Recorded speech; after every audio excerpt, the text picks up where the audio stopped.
one other thing that I think is worth noting is, hey, has Emily St. John Mandel read The Road, by the way? Because she does a thing that is in direct opposition to The Road. So this, I've got this on, I think this is on 21 of the EPUB. He woke toward the morning with the fire down to coals and walked out to the road. Everything was alight, as if the lost sun were returning at last, the snow orange and quivering. A forest fire was making its way along the tinderbox ridges above them, flaring and shimmering against the overcast like the northern lights. Cold as it was, he stood there a long time. The color of it moved something in him, long forgotten. Make a list.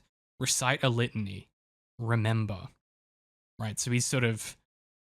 There's this one glimpse of beauty, and he suddenly goes, oh shit, I need to, like, mentally make a list of, like, things that I don't want to forget, right? And we get a little bit of that later, where he thinks about the terrible last night he has with his wife, and a bunch of other stuff. But, you know, this is the beginning of him actually engaging with his memory as, like, maybe not poison. But now, you guys, Pat, I know you started Section 11, the book, but you didn't. Did you end up reading much of that, or you just kind of like the initial bit? No, I fell off it. Okay. So there's a section that Mandel has that is written seemingly in direct opposition to this. And me knowing who St. John Mandel is, I'm fairly confident this is deliberate. So this is one of those moments in the book where it's not told from a character's perspective.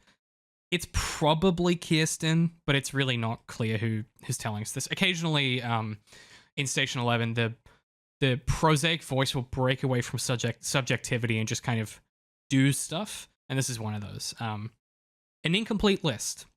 No more diving into pools of chlorinated water lit green from below. No more ball games played out under floodlights. No more porch lights with moths fluttering on summer nights. No more trains running under the surface of cities on the dazzling power of the electric third rail. No more cities.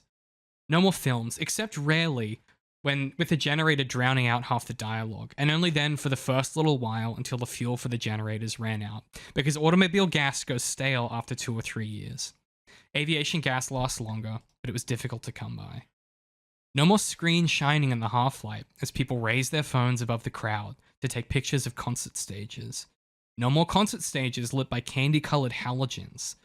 No more electronica, punk, electric guitars. No more pharmaceuticals. No more certainty of surviving a scratch on one's hand, a cut on a finger while chopping vegetables for dinner, a dog bite. No more flight. No more towns glimpsed from the sky through airplane windows, points of glimmering light. No more looking down from 30,000 feet and imagining the lives lit up by those lights at that moment. No more airplanes. No more requests to put your tray table in its upright and locked position.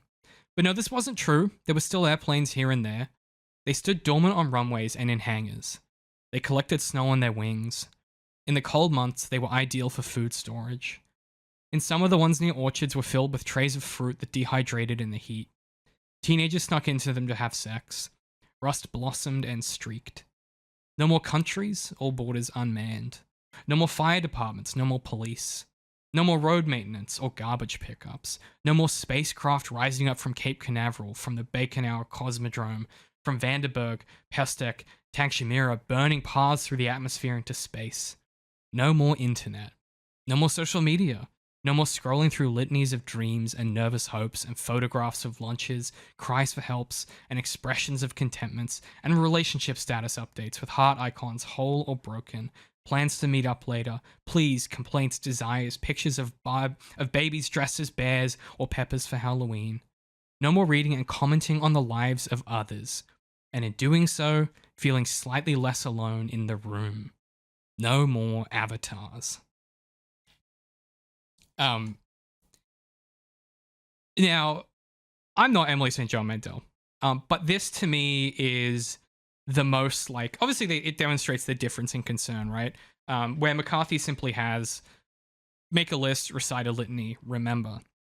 Mandel is willing to do this kind of indulgent exercise of kind of pinging all of these ideas of like things that are lost together, to demonstrate and evoke what makes society like a thing that's worth remembering and a thing that was worth doing at the time. and some of the beauty of it and some of the difficulty of it. And also I think for McCarthy, he's much more interested in the emotions and the evocation than the details. Whereas Mandel uses details to produce emotion and ideas. Yeah, I just thought that was fascinating. And she even gets in the dig about the fuel expiring as well. I feel like in that passage with in the road with his wife, there's quite some sensory detail in there as well. And I know that because I was just thinking that's not how my memory works at all. I don't remember sensory stuff. I just remember. Well, I mean, this is also just part of my fucked up brain that I just remember like sort of intense feelings and mostly negative ones. But who knows? Maybe if there was an apocalypse, maybe my memory would start to conjure up very descriptive, elaborate sensory memories of things that don't exist anymore. Who knows? Yeah, he has that like really specific detail about like feeling the like top of her his wife's leg. Yeah, top of her stocking through her summer dress, and I was like, that is. Well, this is interesting because my memory is very sense specific at times for like certain things, but it's usually coupled with like a really intense emotion. Yeah, like I was trying to think like one of the memories I have that's very very similar to that is like the first date I went on with the woman I was in a relationship with previously, and like I have to the point where I could write a paragraph about it, like the exact sense memory of an exact moment on that date, that it's just like, well, there's actually a couple moments that are like crystallized in my memory as like sense experiences. But yeah, I think maybe it's the end of the world. It's gonna fuck you up, man. You know, it's gonna make you think different. It's gonna do a number on you. You know? And I think that's probably right. I think that yeah, you would think those things. Yeah. Darth, thoughts, vibes? I will say that the experience you describe is quite common, as I understand it, in humans. It's not everyone that is so that memory is tied so closely to your senses, like Pat just said. But my brother Eric and I talk about that quite frequently, that like every once in a while we're like, hey, do you remember the smell of Aunt Connie's the pool room where the pool table was? And we're both like, yes.